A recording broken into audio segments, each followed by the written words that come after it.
Ram Ram ji sir. Ram Ram. जी sir, एक बार है ना जनता ने थारो परिचय करवा दो। मैं अर्जुन सिंह मेला, पूर्व सरपंच ग्राम पंचायत दौरासर और वर्तमान में पंचायत राज प्रकोष्ठ संयोजक जिला झुंझुनू। बीजेपी ने अब की बार झुंझुनू में पूरे राजस्थान में कई उपचुनाव में जो बीजेपी पहले नंबर पर आई है, जो जीत थाने मिली है, पहले तो जीत की थाने बहुत बहुत बधाई हो। और जो यो के कारण कह रहे हो कि इतने ज्यादा मत आया है बीजेपी ने, क्योंकि आ जो झुंझुनू विधानसभा की जो सीट है या कांग्रेस की परंपरागत सीट है, को कारण कह रहे हो, जो थोड़ा जनता ने कारण बता दो। देखो, इसके लिए प्रत्येक कार्यकर्ता भाजपा के कड़ी मेहनत और जो भी हमारे जनप्रतिनिधि मुख्यमंत्री जी का बार बार आके यहाँ पे हमें और उत्साहित करना, और प्रत्येक कार्यकर्ता ने दिन रात जो मेहनत की है उनको मैं ये श्रेय देना चाहता हूँ। हर वोटर ने भी अपने वोट के अलावा भी उन्होंने एक कार्यकर्ता बन के इसके लिए काम किया है और एक ऐतिहासिक जीत दर्ज कराने में स्वयं उनका व्यक्तित्व राजेंद्र जी भामू का बहुत ही अच्छा रहा। पिछले 10-15 साल उन्होंने क्षेत्र में हर वर्ग के लिए काम किया है। जीते नहीं, हारने के बाद भी वो हर व्यक्ति के हमेशा वो तत्पर रहे हैं। ये भी एक कारण रहा है इतनी बड़ी जीत किया। तो सर एक सवाल यो भी उठा है कि जो झुंझुनू है या कांग्रेस की परंपरागत सीट है, शीश रामोड़ा जी, विजेंद्र ओड़ा जी अठेऊ हर बार चुनाव लड़े हैं और हर बार ही जीते हैं। तो अब की बार इसो के कारण रहे हो कि जो बुरे तरीके से झुंझुनू विधानसभा सीट पर कांग्रेस की जो हार हुई है, इको कारण स्पष्ट करो सर थोड़ो। देखो, कार्यकर्ताओं की जीतोड़ मेहनत और ब्रजेंद्र जी ओला जीतते थे, वो अपनी वो अच्छी छवि के कारण है या आप कहो कि अपने अच्छे कामों के लिए नहीं जीतते थे। हमारी पार्टी से बागी होके कोई न कोई खड़ा हो जाता था, उनकी वजह से वो हर चुनाव जीतते आए हैं। उनका स्वयं का इसमें जो पिछले उन्होंने जो भी चुनाव जीते हैं 2-3, उनमें उनका खुद का तो मैं तो कोई श्रेय नहीं मानता हूँ। हमारी फूट के कारण वो जीत जाते थे। तो मैं तो ये कहूंगा कि उनका खुद का कोई श्रेय या उनके कार्यकर्ताओं की उसमें कोई ज्यादा मेहनत की हो कि उनको जीतने में। हमारी खुद की गलती समझो कि हम आपस में ही एक दूसरे को हराने में या बागी होके चुनाव लड़ने की वजह से 2-3 चुनाव पिछले हम हार गए थे। नहीं तो बजेंद्र जी ओला कभी भी चुनाव इससे पहले ही हार जाते। आमने सामने अगर होते, हमारा कोई बागी कैंडिडेट नहीं होता तो कभी चुनाव हार जाते। तो सर जो दोरासर कमाए जो हार हुई है कांग्रेस की, बहुत बुरे तरीके से हार हुई है, क्योंकि अड़े दोरासर के अंदर के कारण रहे हो, क्योंकि थे दोरासर का सरपंच भी हो। ग्राम पंचायत इस समय अभी 1 साल का काम भी नहीं हुआ है। आप देख रहे हो चारों तरफ सड़कों का फिर से जाल बिछना शुरू हो गया है। 7 करोड़ रुपए के करीब यहाँ पे फिर से गवर्नमेंट ने, भारतीय जनता पार्टी ने दिया, और इनके कार्यकर्ताओं में वो कोई उत्सुकता वो नहीं। जैसे मैं देख रहा था कि इनके कार्यकर्ताओं और हमारे कार्यकर्ताओं में दिन रात का फर्क है। हमारा कार्यकर्ता जी तोड़ मेहनत करता है, इनके कार्यकर्ता जो कुछ सिमट के रह गए हैं, उनकी कोई मेहनत नहीं थी। सिर्फ वो उनके दिखावे के लिए काम कर रहे थे कि हम काम कर रहे हैं, बाकी धरातल पे कुछ उनका काम नजर नहीं आता था। आपने देखा वोटिंग के समय उनके पास गाड़ियां तक नहीं थी। सारी गाड़ियां हमारे पक्ष में थी, लगी हुई थी। उन्हीं में आके उनके पास जो भी 200-400 वोट जो आए हैं उनको, वो हमारी गाड़ियों में आके उनकी कोई व्यवस्था नहीं थी। अव्यवस्था और उनकी, आप कहोगे मैंने तो वो करते कहाँ से, क्योंकि वोटर तक जाएंगे। उन्होंने ऐसा कोई काम ही नहीं किया कि वोटर को संतुष्ट करे कि भाई हमने ये काम किया है, इसके आधार पर दो। भारतीय जनता पार्टी के राज में, पिछले राज में भी और इस राज में भी, इस ग्राम पंचायत में ऐतिहासिक कार्य हुए हैं, और आगे 4 साल में आप देखोगे इस ग्राम पंचायत में और भी ऐतिहासिक कार्य आपको देखने को मिलेंगे। बात यह भी है कि जो राजेंद्र सिंह गुड्डा जी हैं, वे चुनाव में झुंझुनू से पहली बार ही खड़ा हुआ था, तो उनके और जो कांग्रेस है जिसकी परंपरागत सीट रही है गढ़ रहेड़ो है, तो इन दोनों को थे क्या कंपैरिजन करोगा कि राजेंद्र गुड्डा जी ने आपको जो चुनाव कमाए छवि दिखाई है वह क्या की दिखाई है? मतलब देखो, राजेंद्र गुड्डा जी ने भी अच्छा चुनाव लड़ा, 6 महीने में इतने वोट ले गए। मैं तो ये कहूंगा उनका भी अच्छा था।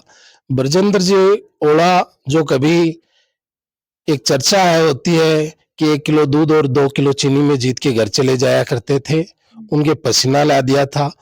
कल मैं भी काउंटिंग में था, उनके भी कई लोग बाग मेरे साथ में काउंटिंग में थे।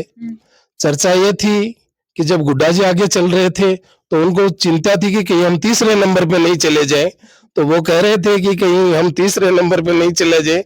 गुड्डा जी ने ये जरूर किया कि ब्रजेंद्र जी ओला को पसीना ला दिया और उनको राजनीति का ये एहसास करवा दिया कि किस तरह से राजनीति की जाती है। आने वाले समय में आपको मैं बताना चाहूंगा, ब्रजेंद्र जी ओला का यहाँ से एक तरह से एक और राजनीतिक अंत हो चुका है। जो भांबू जी अब जो जीत चुका है, और तो उनका आगे का के कदम रहेगा झुंझुनू का शिक्षा में, और जो एक हॉस्पिटल का स्वास्थ्य के मामले में जो झुंझुनू पिछड़ तो जा रहा है, क्योंकि काल परसों ही खेतान हॉस्पिटल के अंदर एक जिंदा व्यक्ति को पोस्टमार्टम कर दियो हो और बिन डीप फ्रीजर में 3-4 घंटा के लिए रख दियो हो, तो उनका के कदम रहेगा आगे झुंझुनू का स्वास्थ्य और शिक्षा के क्षेत्र में। देखो, उनके काम काफी सालों से लोगों की भी भावना है कि क्योंकि पिछले 21 साल के बाद में यहाँ पे कमल खिला है, तो उनकी आकांक्षाएं बहुत है। लेकिन बामू जी बहुत ही सरल और सुलझे हुए आदमी हैं। मैं आपको बताऊं, शिक्षा के क्षेत्र में भी इस विधानसभा को और ऊपर ले जाएंगे। तथा जो आप कह रहे हो कि चिकित्सा के क्षेत्र में, अब वो तो जांच का विषय है, किसकी गलती से क्या हुआ है, कमेटी कलेक्टर साहब ने बनाई है, उसमें किसकी गलती रही है। वरना मैं तो ये मानता हूँ डीप फ्रीज में इतनी देर रखने के बाद में भी आदमी ने कुछ कारण, वो तो जो रिपोर्ट आएगी उसके बाद ही पता चलेगा। लेकिन आने वाले समय में शिक्षा का क्षेत्र हो या चिकित्सा का क्षेत्र हो या और कोई सुरक्षा का क्षेत्र हो या सड़कों का हो, कोई भी कार्य हो, मैं आपको आश्वस्त करूं, क्योंकि बामू जी जो काम करेंगे आने वाले समय में, जो ये अपनी विधानसभा पिछले 20-21 साल से पिछड़ी हुई थी, जो हमारी गवर्नमेंट है उसके सहयोग से बामू जी यहाँ पे ऐतिहासिक कार्य करवाएंगे। मैप वगैरह बाम्बू जी ने तैयार करवाया है कि झुंझुनू के अंदर सबसे पहला जो विकास का कार्य होगा वो ये करेंगे, वो मतलब जीत गए हैं तो अब देखो, उनका जो विजन है, एक तो पानी की बहुत बड़ी समस्या अपने जिले में है, तो उनकी पहली प्राथमिकता है कि पीने के पानी की व्यवस्था यहाँ के लोगों के लिए, जो ये अपने नहर का प्रोजेक्ट है, इसको जल्दी से जल्दी शुरू करवाएंगे। और नहर के पानी पीने के साथ साथ उनकी एक और इच्छा है कि यहाँ के किसानों को सिंचाई के लिए भी पानी मिले। उसके लिए भी वो माननीय मुख्यमंत्री जी और हमारे माननीय प्रधानमंत्री मोदी जी से निवेदन करेंगे कि यहाँ के किसानों के लिए सिंचाई का भी पानी दिया जाए। इसके अलावा जो हमारे जो पुलिया के काम है, आपको मैं बता दूं कि स्टेशन का जो ये रिको वाला पुलिया, वो मंजूर करवा के उसको शुरू करवाएंगे। गुड्डा मोड़ का पुलिया भी, उसके लिए भी वो प्रयासरत है कि वो जल्दी से जल्दी शुरू हो। और जो काफी दिनों से पुलिस लाइन के पास जो पुलिया अधूरा है, उसका कार्य भी वो जल्दी से जल्दी शुरू कराएंगे। जैसे हमारी पंचायत कह रहे और वो हमें आश्वस्त भी कर रहे हैं, खेल यूनिवर्सिटी 2012 से लटकी हुई है, उसके लिए भी वो प्रयास करके इसको भी चाहेंगे कि 4 साल में इसका काम शुरू हो। थोड़ा बहुत कार्य शौर्य उद्यान का अधूरा है, उसका काम भी वो पूरा कराएंगे। और रिंग रोड जो दोनों तरफ बन रही है, उनका कार्य भी वो चाह रहे हैं कि अति शीघ्र 1 साल में पूरा होकर लोगों को उसकी सेवाएं मिले। तथा महिलाओं की सुरक्षा है, और हर क्षेत्र में उनका विजन है, एक रोड मैप तैयार है कि आने वाले समय में झुंझुनू विधानसभा को बहुत ही अच्छे और नए आयाम मिलने वाले हैं। ये उनका विजन है। न्यूज दोरारी चैनल के माध्यम से थे जनता ने के संदेश देना चाहोगा झुंझुनू की जो जनता है, जिन्हें भारी बहुमत से जो बाम्बू जी को समर्थन करे है, विजयी बनाया है, उनके खातिर के संदेश है थारो? देखो, जनता ने अपार समर्थन दिया है दिल खोल के, और मैं तो उनको ये कहना चाहूंगा कि भामू जी भी उनके लिए दिल खोल के, उनके दरवाजे प्रत्येक व्यक्ति के लिए हमेशा 24 घंटे खुले रहेंगे, कभी वो निराश नहीं लौटाएंगे।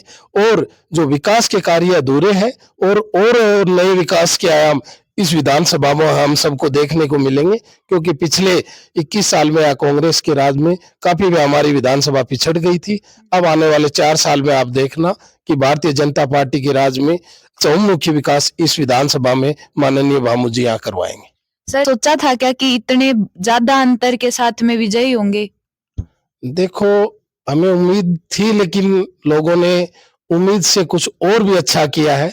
और हम तो ये सोच भी रहे थे कि रिजल्ट मार्जिन बहुत अच्छा आएगा, लेकिन उससे भी और अच्छा ये कहूंगा मैं, क्योंकि ये कड़ी मेहनत जिस तरह से कार्यकर्ता लगे हुए थे, उससे ये तो निश्चित था कि मार्जिन बहुत अच्छा रहेगा।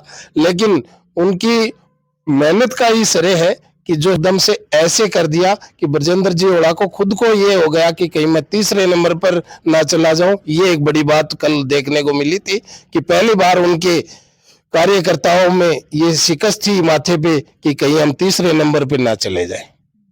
धन्यवाद जी सर।